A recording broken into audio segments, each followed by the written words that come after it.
before we get too far into this, since it is WrestleMania weekend, that means a lot of action is happening around the Texas area. So you've got lots of different shows going on.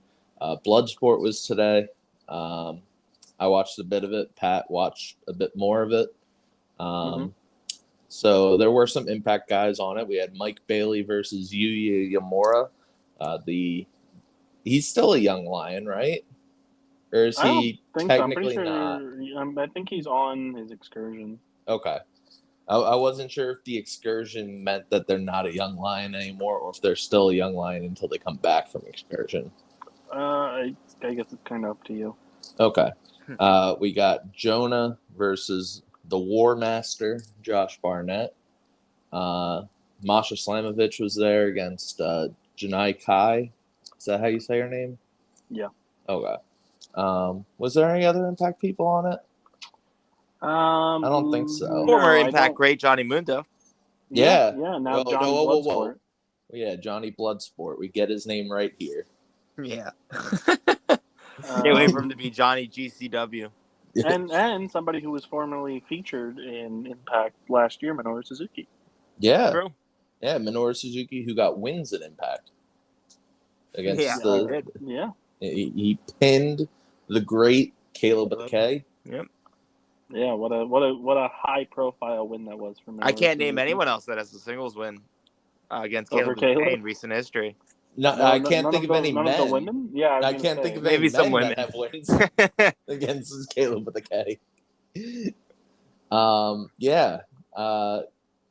He also technically has a win over Josh from that tag match that his team won. That Josh was on the other side of. Maybe he'll be a challenger for Josh. Yeah, maybe that'd be fun. But yeah, Mike Bailey versus Yuya Uemura, that slapped real good.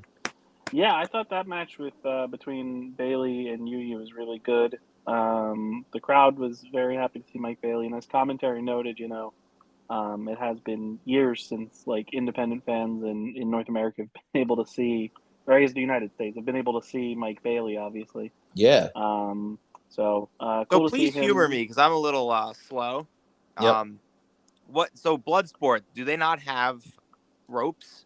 Correct. Yeah, so there's no ring ropes, and it's supposed to be a reference to the Jean-Claude Van Damme movie Bloodsport. Like basically like a real life kind of like Mortal Kombat, but without like the fantasy elements where it's just like just straight up fighting. That's pretty cool. So how's a guy, you guys could explain it. How does a guy like Mike Bailey, who I know is a high flyer, do fair in a match like that where he doesn't really get to like bounce off the ropes like he might otherwise? Well, I think it really shows how versatile Mike Bailey is, because as they noted on commentary, he has a lot of background in martial arts. So true. He doesn't really come out to it or come out with it in Impact, or at least it's not as pronounced. He still has like his little black robe, but he used to come out in like a full like karate outfit on the indie scene. He did that like on Impact, like I think like the first, not full karate outfit, but like he kind of. Yeah, he's got the black. I don't know if it's also called a gi or G. I don't know either. That's why I didn't say. Yeah, I just know like that's what like Tainara Conti calls hers, and I don't know if it's different for each different types of martial arts or what, but it's very similar to that, just all black. Yeah, but I thought again, Mike Bailey's a very versatile guy, and like we've only really got to see him do high flying stuff in Impact so far, but he definitely got a chance to shine against Yuya and looked, I thought, really good in the match. Yeah, cool. He's also got that a bit of technical aspect to him in Impact. He definitely has like those really stiff kicks that he has as well. And those were kind of on display with the kicks and knees throughout this match. I thought this was a very shocking outcome to have Yuya win. But I also think at the same time, it makes sense that, the New Japan guy who's literally his entire life was like strong style submissions, technical aspect, trying to balance all three of those things. makes sense to pick up the win here. And he's done Bloodsport before, correct? Uemura, yeah. Yeah. But yeah, that match kicked off a string of just, kind of surprise results, at least for me. Yeah. On the show, because we had Mike Bailey lose, who I was like, oh, he's the bigger name, and Uemura's still like on excursion, so figured Mike Bailey would win. And then we went right before that was the one that kicked it off with Timothy Thatcher versus the Shower Curtain King himself of New Japan Strong, JR Kratos. This was Timothy Thatcher's first match since August of last year. And commentary also noted how before that he was also working as a coach at the Performance Center. And Timothy Thatcher lost to JR Kratos. He got knocked out via Superman punch, which was quite the sight to see, I will say. Was it good? Yeah, I thought it was a good finish, and the crowd was like absolutely pissed. Like JR Kratos played a really good heel here. Okay. It was a solid match. I enjoyed it for what it was. I wasn't sure. I saw that it was a Superman punch, and I was like, "Can JR Kratos like?" Yeah, no, it was fine. Okay. Wasn't sure. Yeah, I was actually shocked. I figured, Thatcher's big return to the indie scene and it being Bloodsport, I figured he would have picked up a win here. And then after Uemura and Mike Bailey, we got our other Impact representative with JONAH making his Bloodsport debut. He got a great reaction. He did. And he took on Josh Barnett, the man who, Bloodsport is in his name now. And I thought they also had a really good match, a very different match than what I was expecting, I guess. But I thought it was still good. Yeah, I thought that match was going to be much more like physical, just like strong, stiff punches, and like I figured if anybody's match was going to get like tossed out of the ring, I thought that was going to get knocked out of the ring a few times, especially with Barnett like selling like that he was dazed a lot and like standing right on the edge of the ring. I figured JONAH was going to like do some crazy move and knock Barnett like out of the ring to knock him out, but Barnett makes him submit. Yeah. To the what was it, like the one-legged Boston Crab thing that he did? Yeah, I don't remember if there was an actual name for it. Yeah. But that was again really shocking because I'm so used to seeing JONAH as like this unstoppable monster in TNA and Impact. Hey man, his only other loss was him versus or his only loss in Impact so far has been him versus Josh, and Josh submitted him. That's fair. Again, I wasn't watching at that point, so yeah. I mean, I didn't watch that match either, but I know it happened. Oh well, it was hard to kill. Yeah, it was hard to kill. I didn't watch. I didn't watch Hard to Kill. I keep saying I'm going to go back and watch it, and just don't do it. Absolutely unbelievable. Yeah, I know. But yeah, I thought JONAH was a good fit. I'd like to see him do Bloodsport again for what it's worth. Yeah, and I mean, it definitely helped that like the crowd was really into him. Josh Barnett gave him the seal of approval afterwards, letting him hold the ring after the match, which I thought was really, really cool. I do want to say the last match I watched was the penultimate match, which was Moxley versus Biff. Yeah, that crowd loved Biff. I liked Biff in as Oney Lorcan when he was a singles guy, and then he just kind of like was the fall team as him and Danny Burch. They just were kind of there to pick up losses, it felt like. But he's very stiff. He also has I believe a Pennywise song as his theme. So I like that. And yeah, this was probably the best match of the matches I watched from the show. Yeah, this is also the final match I watched. I saw the end of Suzuki and Dickinson, but I didn't see the actual match itself. My stream cut out because I brought it back up, and Suzuki made his entrance as Dickinson was coming out. My stream ended. Okay, I was driving after the Suzuki entrance, so okay. But yeah, I thought it was. I figured this was the main event, the Moxley Busick thing. But yeah. Suzuki and Dickinson ended up being it, so I was glad I got to see the Moxley Busick match because I thought this was the strongest match out of the card that I saw. And I also a strong start to the weekend. I thought that this is already match of the weekend for me so far. We still have a lot of wrestling to watch, but this set a really high bar. I thought these two just were absolutely killer together. Yeah, I think that.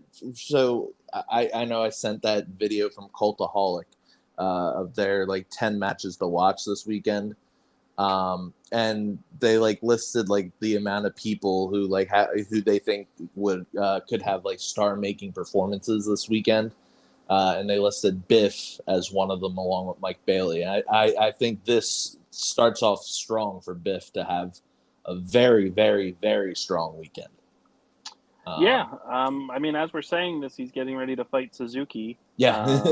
At the WrestleCon Memorial Show.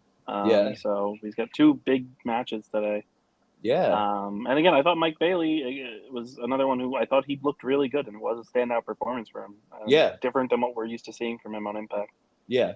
And I think Bailey already has kind of been on the pathway to getting that big, like this being his year with like kicking it off with Battle of Los Angeles. And he went to the final for that and then lost to Garcia, correct? You were asking the wrong person. Okay, I think that was it. But yeah, I think Bailey's gonna have a big, massive year and a massive weekend. Same with Biff. Yeah. All right. Yeah. I would like to, before we like go into Impact, I am curious as to like going back to watch this. I would be interested to see how like Masha Slamovich did here. I haven't seen her do like Bloodsport before, but I feel like with how aggressive we see her on Impact, I feel like she would be a good fit. And I'm interested in if she's still working like shorter matches here, or if she's going like 15 minutes or whatever. I'd assume that this was a longer match, considering this is her second Bloodsport match, I believe. And the first one, I believe she lost. Okay, fair enough. I'm not 100% sure, but she seemed to make it, like, at least on social media, she made it seem like this was, like, a huge win for her. Yeah, and then the other one that I am curious about that none of us got to see, despite, I think, all three of us wanting to see it, is John Hennigan, Johnny Mundo, John Morrison, now Johnny Bloodsport, making his Bloodsport debut against Simon Gotch, Butterscotch Simon Gotch. Yeah. I am curious to see how John Morrison does in the Bloodsport setting. I do want to say, before we end this Bloodsport talk, I think spot of the weekend possibly was the Ninja Mac. That was crazy. That was insane. And I saw people that were ripping on it, and they were like, "Oh, he's already falling." And it's like, yeah, he was falling because he wanted to protect himself and not die. It was a fantastic spot. I'm excited for Ninja Mac at the ROH show. The only time I've seen Ninja Mac was he on the GCW show?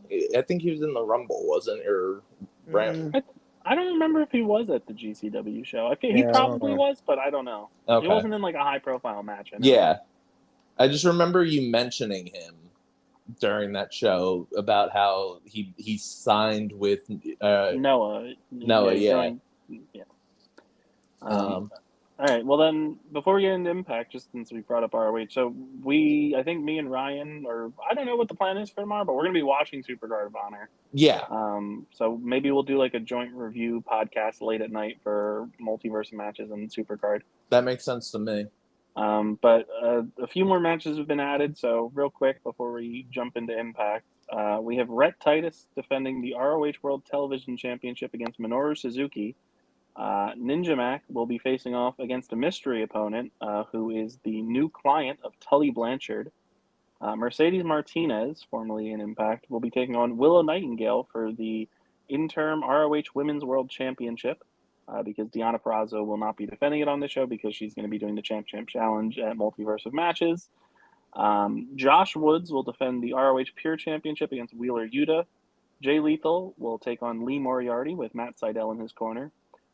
Swerve Strickland will be fighting Alex Zane. The Briscoe brothers take on FTR for the ROH World Tag Team Championship. And in the main event, Jonathan Gresham takes on Bandido with the newly announced Chavo Guerrero in his corner in a winner-takes-all match to determine the undisputed ROH World Champion. So with the announcement of Chavo coming in with Bandido, I feel like Bandido has a very good shot at winning. Yeah, I would assume that if he doesn't, there's at least going to be some type of angle that goes down in the main event, because it feels very like odd to put Chavo with Bandido if they don't plan on doing something. Yeah. So we'll see. But I'm familiar with just Rhett TItus because he was in this documentary, Card Subject to Change, I watched in 2010. Okay. Okay. Like kind of indie wrestlers on the come up, and I think it actually captured Trent Acid before he passed. That's like a thing. But yeah, that was like the only thing I've heard of him, and I know he hasn't really done anything big besides like he's been in Ring of Honor for a while. But yeah, he was a big moment Kenny, for him. he was Kenny King's partner in ROH.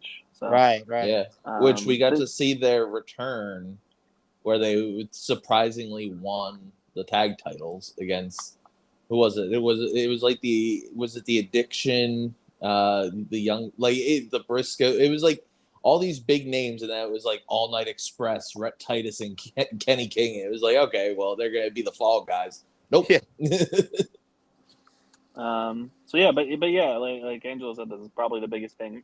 Again, as somebody who like has not like a great knowledge of Ring of Honor history, but this is probably like the biggest match I can think of that Rhett TItus has had in quite some time, taking on Suzuki. So especially singles wise. Yeah, absolutely. Yeah, because like him and Kenny King face like all the big tag teams, and yeah, that's true. Okay. And we also did get the announcement that Caprice Coleman and Ian Riccaboni are doing commentary, so that's nice. Yeah, that's absolutely great. Right. Ian is fantastic. So